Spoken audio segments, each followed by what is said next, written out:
Hello, hello, hello. Thank you so much for joining us today.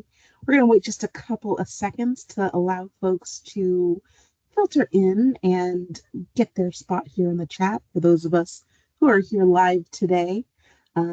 If you're already here or if you're watching from home later, um, feel free to enjoy our starting slide and get ready for the chat. Get excited. I know I'm excited. Are you excited, Brandy? Oh, I'm very excited. I am so happy to be here with fellow Long Beach alum and students. Awesome, awesome. All right. Well, we'll let people filter in while I do my housekeeping items. Just so everyone knows, I'm Jenna Quinn. I'm the Assistant Director of Alumni and Affinity Engagement, and it is absolutely my pleasure to welcome you all to this edition of the 49er Industry Chat Series. We just want to let everyone know that this is being recorded. So all that really means for you is that you can watch this again. You can share it with a friend or a colleague on or anyone else really you think might get something out of it. And it'll be available on demand at www.csuob.edu/alumni. Since this is a webinar format, if you're joining us live today, you can use that Q&A box at the top of your screen to submit any questions that you might have for our guest speaker, and we'll get that relayed over. Also, in recognition of Mayor Rex Richardson's initiative Grow Long Beach this semester, we're focusing our 49er industry chats on the hospitality and tourism industry, which is one of the industries that Grow Long Beach is aiming to bolster in our community. And as a part of that, we are so excited to feature Brandy Edwards. Welcome, Brandy. Hi, so happy to be here. Awesome. Let me just read your bio real quick, give everyone a little bit of background about you, and then we'll get started. Sound good? Yes. Awesome. Well, Brandy is a dedicated learning and development professional in the hospitality industry, currently making an impact at Hyatt Hotels. With a strong background in employee training and development programs, and a current role that focuses on learning systems to enhance this experience, Brandy is committed to fostering a culture of continuous improvement and excellence in service. Outside of work, Brandy enjoys exploring new places and cultures, which enriches her passion for the travel sector. Brandy, welcome. I'm so happy to have you today. Let's just crack on with my first question, which is Thank you. let me know a little bit about you and your background and your life and experiences and everything that led you to be a student at CSUOB in the first place. Yeah, so a fun little history lesson. So I'm a Southern California native. I am from San Clemente down in Southern Orange County, so not too far from Long Beach. And when looking for schools, I knew I wanted to stay local-ish, so not necessarily right next door to my parents, but I'm California, born and raised, like can't seem to leave. Can't leave that So sunshine. yes, exactly. So when I was in high school, I originally had actually wanted to study more in the sciences realm, not 100% sure what I wanted to do with that, but um, I had actually received the President's Scholarship um, back, many, many years ago. I know slightly different look to the program back then, but that helped me make my decision to go to Long Beach. And I'm so happy I did. I'm sure we'll get into it more, but obviously like the academic and the industry and career prospect side, but it led to a lot of amazing personal growth with best friends that I'm still best friends with to this day, meeting my husband, Yay! and just having some wonderful, amazing travel opportunities. So it was quite a ride, and Yeah. then I'm Well, no, sure we'll, yeah. let's dig right into that. I'd love to hear about what your student experience was, especially as Sure. a president scholar.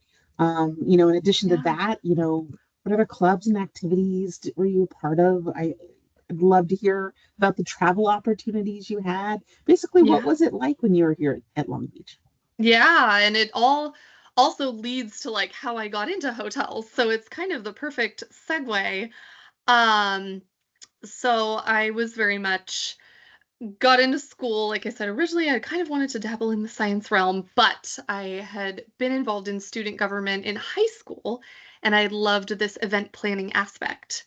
So I um, found there was a major for recreation and leisure studies focused on travel and tourism and event planning. And that's exactly what I did was I was like, yes, like I didn't even know that you could major in that. So that is what I want to study. And I'm so glad I did because it led to so many wonderful opportunities on campus. So I was part of the recreation and leisure studies program in terms of the academic side, but then also because of that strong interest in event planning, I was very involved in Associated Students Inc. So ASI, I'm still in touch with so many friends from ASI still to this day. And recently I had gone to an ASI alumni night at a basketball game, so it was very cool to go back to campus.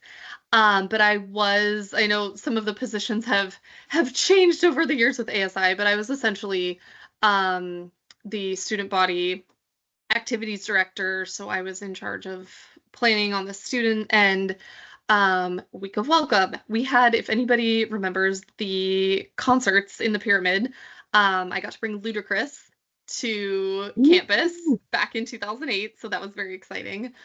Um, I had the chance to do so many wonderful, amazing events, activities there through ASI. That was a big part of my life. And then, like I said, I was part of the President's Scholars Program where I lived on campus for all 4 years with the same group of girls. There's a group of 8 of us total who are still best friends to this day. I'm literally going out with them on Saturday night to go celebrate somebody's birthday. So we're still great friends. So that was a huge part of my college life was getting to know my friends. And then travel was a huge part of it. I tried to take advantage just because of my major, so travel and tourism focus. Um, I took advantage of almost any program that I could that was through different breaks, whether it was spring break or winter break, summer break.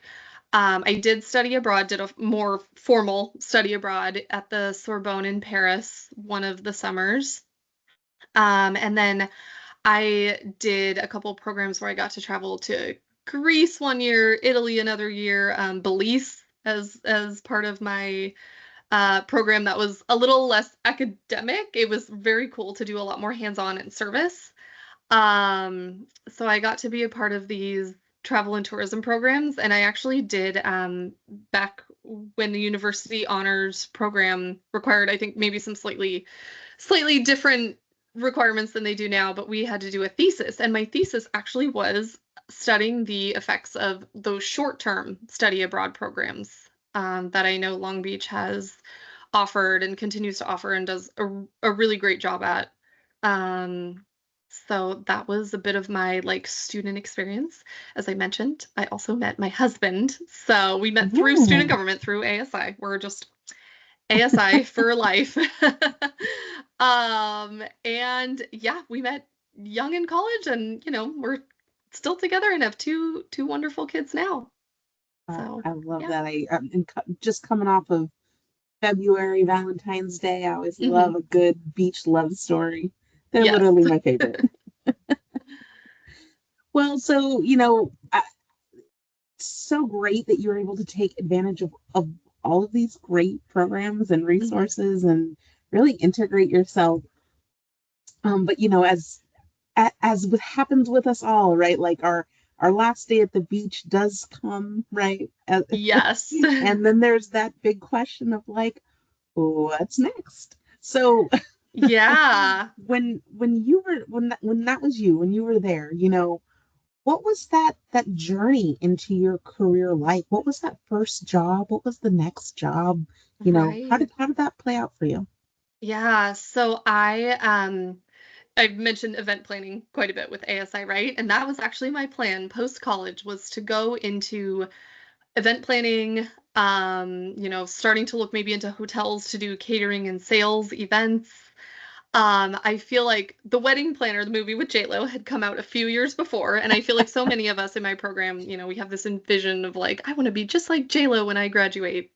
So I also graduated at a very interesting time because it was 2009. So we were like right in the recession. So it was a very, very challenging time to find a job. And, fresh out of college, you often are exploring what you want to do anyways. But I had attended, it's been, gosh, 15 years ago, almost to the day, a job fair that was at the Laguna Cliffs Marriott Resort and Spa, which is exactly what it says, resort and spa hotel that is very close to where I live. And I went and just kind of went on a whim to think, okay, I want to get my foot in the door in hotels. And I did apply and get a job with a role as a front desk agent, which was a great opportunity to get my foot in the door. And I'm sure we'll get into like advice a little bit later, but just a preview of what's to come, I would recommend anybody who wants to work in hotels start in at a hotel, at a property, and get your foot in the door to learn that experience with operations. But I had been there for 3 years total. I was a lead at one point. I also did a 10-month catering and sales management training program to really start to focus more on events. But I realized that it wasn't quite like J-Lo with event planning. What? It So wasn't like J-Lo. I know it wasn't like J-Lo. You were not wearing Gucci shoes running around. No. um, so I had realized it wasn't something that I thought I wanted to stick with. It's very different once you're actually in it, which is great to have that experience to say, okay, like now I kind of know that that's not the trajectory I wanted to go. At the time, it just happened to be a company called Pacifica Hotels, which was originally based in Santa Barbara, had started moving people down to an Orange County office with the eventual plan to move the whole corporate team down to Orange County.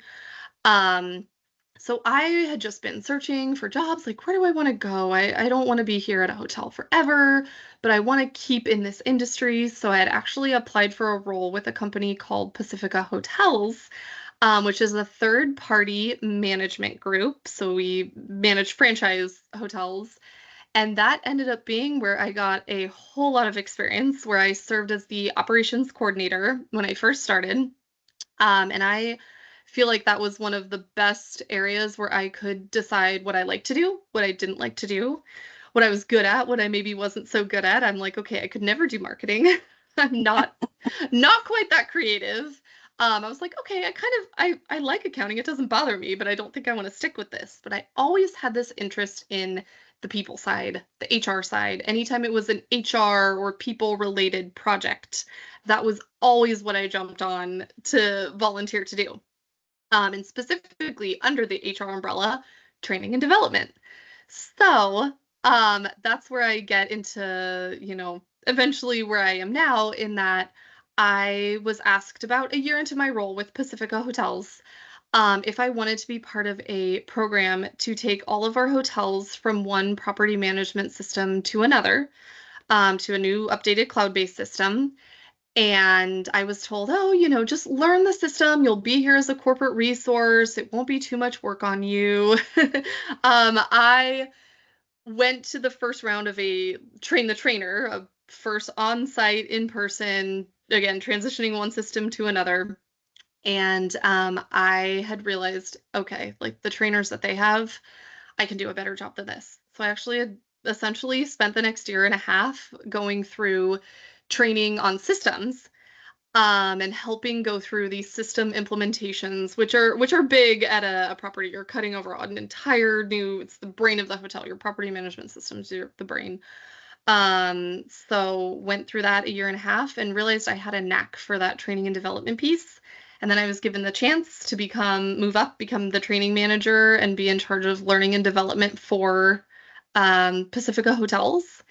and did more than the systems training. I got the whole big crash course and a ton of experience and exposure doing guest service skills training, compliance type training, still systems training. I was definitely still involved there. Could never get away from that. Safety training. So I was over the entire training program. Even when COVID hit, was able to, we were agile and switched gears into training a lot more on safety and like COVID procedures. Um, so that was my role there. And then I had been with Pacifica Hotels for so long. It was 8.5 years, loved it, had so many opportunities. And then around, it was 2021, I had noticed a contact. So a vendor friend that I'd worked with at Pacifica had posted that they were looking for a role with Hyatt, to be in the HRIS, or often it's called HRIT department, to run the learning management system. So I had connected with him. It was somebody I knew. Not well, but definitely knew enough to feel comfortable on LinkedIn to reach out. He told me apply, went through the interviewing process, and that is how I landed at Hyatt in this world, now still in hotels, still in the sort of HR and learning realm, but now what I do is very technical. I am running a system. That is what I do in and out all day. I'm now the senior analyst on the team, and my team is in charge of the technical side of any training that takes place at Hyatt. Yes, there is an entire world for this.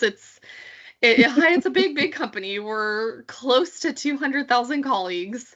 So there is a team in general for pretty much every system we have, and one of them is learning, for pushing out compliance trainings, for setting up new courses, and working and training colleagues out in the field, and supporting people in the field for setting up their own individual classes that they do. So that's how I ended up here. I know that was a very long answer, but I hope it gives a fun story as to how I got here.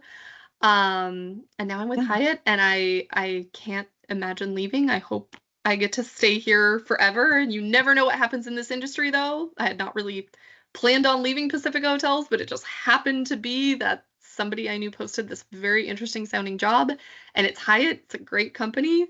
So I hope I get to be here for as long as they'll have me. No, that's so great. I loved hearing Yeah. about that journey and Mhm. and just seeing that really big progression. But it makes me wonder, right? You know, what does like the day to day, like what does that position look like now for you? And Yeah, how does that differ from that day to day from that first job? And how I does that know. first job, like the day to day from the first job, how is that informing what you're doing now? Like how have you been able to build? Yeah, I think just to kind of back up a little bit, having that experience on property, because you don't have to have experience on property work in hotels, but it gives you a huge advantage, and it opens up your world so much more and gives you an understanding of what people are going through at a hotel level. Um, so I think that that has really helped me in my day to day, even sometimes if I'm not necessarily making a decision, like I have the empathy to know, hey, and I can provide almost like a consultative approach for somebody who maybe hasn't worked in a hotel. Because I think most everybody on my team, I guess, well, we're half and half. The half of us have worked at a hotel, half of us hasn't. So I can give them a different perspective of, hey, if we do this, we need to consider this, because I know exactly what it's like when you're at the front desk, or you're a manager at a hotel and you need to consider something. So my day to day does look very different now. At a hotel, it is very fast paced. You're guest facing all day. You're always kind of on, I guess you could say. Um, and that's part of it. You're interacting with people all day. Now it is drastically different. My life has changed dramatically in the past 15 years in that I am 100% remote now, and I am working from home, not guest facing anymore, and not even truly speaking day to day with our colleagues in general, my team interacts with like HR and learning leaders that are on site. But we don't tend to do it through, daily calls, daily touch points. It's a lot more like supporting if something goes wrong or if somebody has a question. And there's like a ticketing process to this. Um, but I don't generally interact with hotels anymore, which is okay because I'm at a point in my life where I generally interact with my own team, or my team partners with our global learning team who sets up learning standards, learning strategy, and my team is kind of what's there to execute off that. So I feel like I interact with people a lot less, but it's okay because I've had that foundation of very guest facing, very much supporting properties. And now it's different, but it's not bad. It's all been good. It's all led me here. So That's wonderful. Now, before you had mentioned that the position that you have now, you got from networking, and yeah. networking and mentorship are something that we here in alumni are, Mhm. we preach all day long. Yeah. So, how important has networking and perhaps even mentorship been for your professional journey? Mm, And in your experience, right, how do you navigate that sort of like uncomfortableness that just generally mhm. comes with that area, right? Or Yeah. maybe just intimidation. I feel like a lot of people say it's intimidating to talk to somebody that I don't really know, or it's Right. intimidating to ask for help, sometimes. So, how has Yeah. mentorship and networking been a part of your journey? Yeah, I think it's been so important. And I think part of it is the industry. Being in hotels, people are generally nice and helpful. In general, you have to be positive, empathetic, nice, and you learn those skills too working in hotels. So I think in terms of overcoming that fear of approaching somebody that you have never met before, like reaching out to somebody on LinkedIn, I feel like most people in hotels want to help this helping industry. So first, know that, remember the industry you're in, and second off, it has been so important because it has led me even in a role like with Hyatt where I didn't really know this person very well that I had reached out to, but I think part of it is being in hotels. You definitely get a sense of confidence and assertiveness because you're talking to people all day and you learn to be assertive in hotels. So I think just being, and like I said, going back to having that foundation of working in a hotel, I think will give you a lot of that, and a lot of opportunity. And then within so many companies, whether it's a smaller boutique company like Pacifica Hotels or these huge companies, Hyatts, Marriotts, the Hiltons out there, they're so big. So there is a lot of places to grow if you're at a property. You do get to network. There's regional leaders, there's, these corporate roles, there's other departments, especially in some of these massive resorts. You can even network within your own hotel. Um, so I do think networking and mentorship is so incredibly important. And I think it's something where you learn some of these skills being in hotels, especially a guest facing role. You're going to learn to network because you're working with people all day. And just remembering, like I said, the industry that you're in is, don't be afraid to reach out, because I feel like in general, people in hotels want to help people. So, Now, have you had any experiences with bosses or colleagues or anything like that mhm, where you've felt like you've had either a mentor mentee relationship where you're the mentor, or mhm. even if you're the mentee? Yes, I do actually. And I think I love the programs where you have kind of set up a mentor and a mentee, but I found that some of my relationships that are the best in terms of having like a true mentor, it's been a lot more organic, versus something that's been set up. I currently am actually part of the Women at Hyatt. There is a diversity-based resource group with Hyatt, Women at Hyatt. I'm part of the mentorship program, and I've loved chatting with my mentor that was assigned. It's great for that networking, to take advantage to network, even if I'm not like trying to figure out my next role with her or trying to like learn from her different skills, because she works in a safety, a risk management role, which I'm like, okay, that's wonderful, but not where I want to grow. It's still good networking to have that foundation. But I do think of when I was with Pacifica Hotels, there was somebody I'd worked with who it just was kind of a organic relationship where it was somebody I could go to for advice and somebody I could speak very candidly with and ask questions. He had actually written a letter of recommendation for when I went to grad school. I know I haven't even brought that up yet. I'm sure you're like, that's gonna be my next question. It's talking about that. But somebody who I felt very comfortable with and I could, vent to, ask advice to, and it just built organically. It wasn't something that, I'd sought out a mentor specifically. It just grew into that way. And I think there is a lot of value in that, is sometimes you don't go looking for it, it just finds you. Just finds you. And you'll find those people out there in your world, no matter what industry, whether it's hotels or not.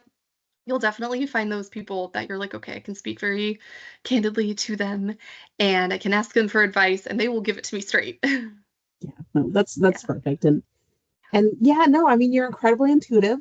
I was definitely going to ask, Yep. about professional development in general, Hmm. Hmm. and what your experience has been with that. I know that, you know, going from the beach to the career path that you get on, Hmm. the learning it doesn't stop. It doesn't end there, right? Right, So right. what professional or academic, you know, development have you engaged with? What's been most helpful in your Sure. career, and what are some of the best ways to find those professional development opportunities? Yeah, that's a really good one. So in terms of what I've been able to take advantage of, I did go on to grad school at USC, so another Southern California school. Like I said, You just love it here, man. I just can't get away. I'm like, I will travel everywhere, but this is home. So when I was going through with Pacifica Hotels, working in learning and development, realizing that okay, I love this so much. I want to stick with this like learning and development HR world. I love supporting the people, um, you know, on our teams with our greater organizations. So I did receive my master's degree in HR management from USC. This was, oh boy, what was it, 7 years ago? Oh my, it's gone really fast.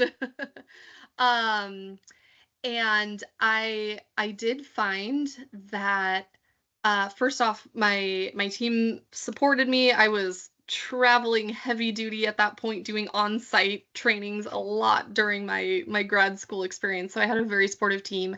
One thing that people often forget to look for in a company is there are often education opportunities. I know my company, when I was with Pacifica Hotels, did have a stipend that they paid for further education. So never underestimate that as a benefit. I would say a lot of companies offer um, some kind of stipend for whether it's going through school or additional certifications, different programs you can take advantage of. So definitely something to look for. And then I have also been part of a outside group, a industry group called the Council of Hotel and Restaurant Trainers, called CHART as the acronym. Most people have Cute. no idea. There is an entire group of people that are trainers in hotels and restaurants. What? And I've gone to these conferences. I fangirl like, you're the director of training for Chipotle? Oh my goodness. So any big huge restaurant, even small local restaurant chain or a hotel group, they all have somebody in learning and development and they're all part of this group. So that's been wonderful too, to try to take advantage of a group that is within my industry and supports what I do. Now, what I do on a day-to-day now is very like systems, very IT.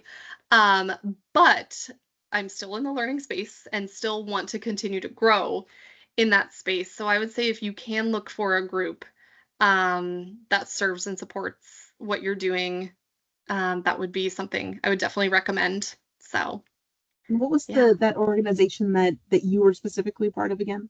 Yes, it is, and I'm happy to send this to you also after. Yeah. It is the Council of Hotel and Restaurant Trainers. Chart.org is the URL. So, Awesome. and Okay. there's plenty of opportunities, whether you're, um, oh, look, there we go. It's right there in the in the chat. Right there in the chat. There are plenty of opportunities if you're on property. There's American Hotel and Lodging Association. There's many industry organizations. Some even have subcommittees. Even different states have their own associations as well. So if you can get involved, I would say get involved. It's good networking and just good learning experiences too. No, but what would you say would be, the one or maybe handful of skills that you learned all the way back when you were at CSULB that has been transferable or have carried you through that you use even today? Yeah, I think one of them is organization. That one just popped into my head right away. Mhm. And I think that comes from having that like event planning, project management bit of a background. Even to this day, I'm like, okay, I'm very organized. And I still have to do like parties on the side. I think it also gave me a lot of creativity being at Cal State Long Beach to be in that program with recreation. And then another thing too is just that exploratory lens on the world, like wanting to continue to see and to grow. And I think that was not so much in the classroom, but those skills, having that like not that want, that thirst for knowledge came a lot, I think, from outside of the classroom with some of those short-term study abroad programs. Going to Europe for the first time kind of by yourself, but not really by yourself because you're with a group, right? But essentially without your parents, when all you've done, up until that point is travel like locally with friends or with parents, that will definitely give you a foundation of just confidence, that thirst for knowledge that you do it once and you're like, okay, I want to do this again and again and again. So I would say those are some of the skills. Awesome. So great to Yeah. hear. And I think it's so great for folks to hear that like, what they're getting out of their Long Beach experience now is gonna carry, right? And is Mhm. gonna help them It down the does. road. Yeah, exactly. Well, so things as far as trends in the Mhm. hospitality industry go, right? Mhm. Around 5-ish years ago, there was a pretty big industry trend happening that was kind of Yes. devastating or transformative or however you'll Yes. put it. Yes. But I think that we hear a lot in that the hospitality industry, you know, COVID-19 pandemic was such a game changer and Mhm. that it touched this industry in just about every different facet. So, Right. in your slice of it, right? Like Yeah. what were the big changes that came out of it? What were some how did you navigate through it? And what are some of the things, the changes either in the industry or in the industry or in the processes that it's still having an impact today? Yeah.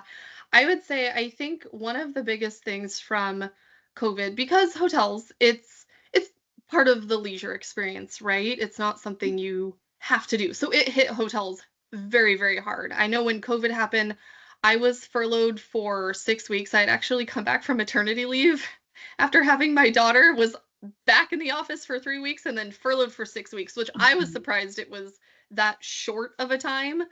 Um, but then got back into it. I think there was, at the time at least, the big focus was on keeping the business running. And then once things started to open back up, the focus on cleanliness and sort of, following all of the rules that every county and city and state and federal had all implemented. But I think coming as we've come out of the pandemic, it's been it's been wild to see how much hotels have grown, and companies are growing because people want to travel. People want to explore. people, and it's not just these leisure, like transient guests going out there. There's meetings and events. People want to connect. And I think that's a big part of something that was always in place pre-COVID, but then coming out of it, you see that people want to keep connecting with each other at events with their families. They want to go, like I talked about, exploring new places and getting experiences. And I've talked about this before, actually with some trainings I've done with service skills, is when you go to a hotel, what are you paying for? Because you're not really taking away anything. Maybe you're taking away some shampoo bottles. Never. But Why would you you're say not that? getting anything, and you're paying a very high price for it. And it's because you're getting an experience and memories that you just cannot put a price on. So coming out of the pandemic, I know there's been just an absolute explosion of people traveling or keeping large conferences going, getting back to having weddings and social events in hotels and restaurants and other venues. And I don't necessarily know, like I said, it's not a new trend. It's not a new trend coming out of COVID, but it's been something that I think I don't know that anybody in hotels really expected it to just come back with a vengeance. And, even with Hyatt, we're constantly building new hotels. We're acquiring new hotel groups. It seems like almost every quarter at this point. Maybe not that frequent, but we're we're rocking it, and people want to have experiences. Absolutely. Yeah. And I feel like so another trend that we hear about often that, impacts the hospitality industry, um, is the tipping, right? And Mm-hmm. how everywhere you go, there's tips expected here or there. But Yeah. hotels have been an industry where tipping's been customary for quite some time. But as people are getting more and more Yeah. tip fatigued, have you noticed changes in the folks that you're training? Have you noticed, you know, changes in your colleagues or in the way that the businesses are running? I haven't, and I feel like hotels, um, there's always been tipping, you're right, in like food and beverage or valet, bell service. Even when I was at the front desk and, 15 years ago, it wasn't like a tipped position per se, but you would get tips sometimes, which was always very exciting. But I don't necessarily know that much has changed, at least from like the colleague perspective, other than, there are tips. Like you almost expect tips, especially when you're in like the F&B side, or sorry, I'm starting to get into my like Jargon. industry jargon. Food and beverage. If I'm talking to hotel people, they're gonna know the food and beverage side, or valet. Like there is an expectation for tips, but I don't think it's really gone away. Um, Urban and I impacted. think, So basically, yeah. when you're doing your trainings, there's not a tip screen at the end. I know there is not. No, there is not a tip screen at the end for me. I do it because I love it. That's So awesome. no, and I think at least in the companies and like the groups that I've worked with, it's tipping that you would see kind of standard, nothing over the top. Maybe that's different in more like the like restaurant, like standalone restaurant industry. One thing I did see recently though in Chicago at a Hyatt when I was out there for work, I go to the Chicago corporate office like maybe once a quarter or so. But I had noticed at the bell stand there was a QR code, or every single bellman had a card where you could scan a QR code and essentially directly pay through Venmo, which I can Oh, that's understand. Like convenient. it contributes to I can see the side of contributing to the tip fatigue because it's everywhere, right? But on the flip side, I think I've worked in the industry so long and like have the empathy for what the colleagues go through that I don't even think about it like, oh, should I Don't. tip? Shouldn't Yeah. I? I'm like, nope. I know the standards and the protocol at this point. Like, this is what I'm doing, because I've seen how it affects people. So, Well, and then the other trend, right, that mhm. we hear about, and this is across every industry, right? Um, is AI. So Yes. is AI coming for all of the hospitality jobs? I knew you were going to ask about AI. I was actually planning on that being a question that comes up on this call is, what do you think about AI in hotels? So I will say with the hotel industry, there's always been this concern of like, oh, okay, technology, like how are we implementing technology into hotels? And really, I mean, the past 15 years, you've started to see it more like, will robots take over our jobs? Will there be AI? First off, I do think it's an industry that moves a little bit slower with technology. Because we're not the tech industry, right? We're hotels. But I've told people before, because we've had this conversation many, many times before, even in trainings, I just don't foresee technology fully taking over the hotel industry because a big part of why people are going to hotels and restaurants is to be taken care of, is to get an experience and to interact with another human. Now, will you get those people that are like, nope, I don't want to speak to a human. I just want to come into my room, not deal with anybody? Of course, you will get that. That's where some of this keyless check-in has come in, or checking in on your mobile app. Like, of course. So I think that's been part of the industry, is to try to keep up with the technological trends, but also catering to different people who might want to really not interact with anybody. Or you have people that want to talk your ear off at the front desk. I would say more often than not, that would be my experience when I used to work at the front desk. You'd have people that just, they want to talk to you and then they want to vent to you. And I think that comes up a lot in hotels, is when something goes wrong, you don't want to speak to a robot. Mm. You want to go, and this is a huge part of guest service recovery training, when something goes wrong in hotels, whether it's small, whether it's, oh, like I couldn't get my air conditioner to turn on for 5 minutes, or it's something big, like you sold out of your hotel and you have to send somebody to another hotel for the night.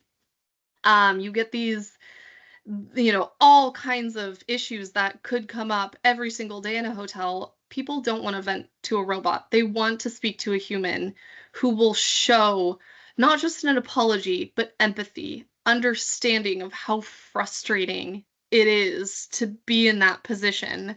Because we've all been there. We've all been there where we've traveled and something goes wrong on your stay, and there's a various ways that people react, and you want somebody to show you that empathy and to take care of you, and to have that interaction. So I just don't foresee AI or robots fully taking over. Now, of course, will we use certain pieces of AI in hotels? Of course, like that will happen. Technology, you'll have your check-in kiosk and your mobile check-in, and your watch now can be your key right up to your room. Like, of course, but I think technology, it's all there to enhance and support the overall guest experience, rather than just make um a hotel or an operation that is truly like personless. So we're a person industry. Well, I think that's very nice for folks to hear, right? Like Yeah. they're not going to Yeah. come, they might make it a little easier and a little bit different, but Yeah. hospitality jobs are here to stay. Yes. Well, I can't believe it, but this is coming very close to the industry chat end. Um, Flies right by, if you ask me. But, if I could quickly squeeze in one more question, Hmm. um, I always love to ask, if you could go back and talk to yourself like, as you were graduating from CSULB, Hmm. what's one piece of advice that you would tell Brandy back then? That's a good, that's a very good question. And I would say, I would go back and tell myself that you will figure it out and you will continue to figure it out. So it will all be okay, because, undergrad, you're excited, you're going through your programs, activities, relationships with people on campus. And then you come to the end of your academic career, and it is a little nerve-wracking. Like, what do you do next? Like, at that point in time around graduation, I would have wanted to go tell myself, like, it is okay. You will figure it out. And really to enjoy the ride, because it has been a journey. And I know it sounds so cliche and so cheesy to enjoy not just the destination, but to enjoy the journey. And you should, because life takes you on so many twists and turns, and it's been fun and amazing. And I'm so happy that I was able to be part of this industry and to have Cal State Long Beach be my foundation for how it all got started. We are glad to have you as one of our alums, and thank Thank you you. so much for all that you've already done and for being part of the industry chats. Cannot wait to see what's next. Um, Awesome. but with that, I also want to thank all of you who've been watching, whether live or at a later date at home. Thank you so much for joining us. As always, we encourage you to follow us on social media and reach out to us, stay engaged, stay involved. This will be available along with all of our other industry chats at csulb.edu/alumni. So feel free to reach out anytime. And also, if you're interested in learning more about what we're doing here at CSULB, specifically to prepare folks for hospitality management, we have our own hospitality management program nowadays. And so you can reach out to them at hospitality management at csulb.edu. So that way you can learn about those opportunities there.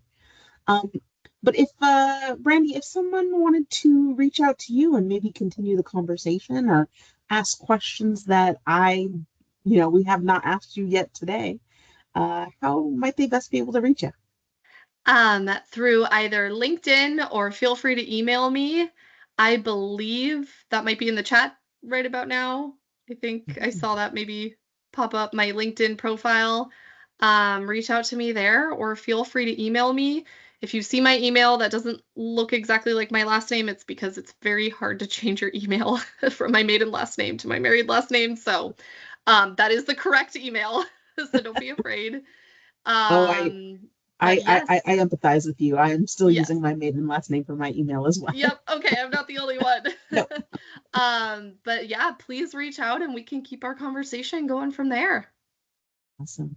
Well, thank you so much, Brandy. We will definitely keep in touch. And for all of you who joined us today, thank you so much. We'll see you next time. Have a good one. Bye. Bye.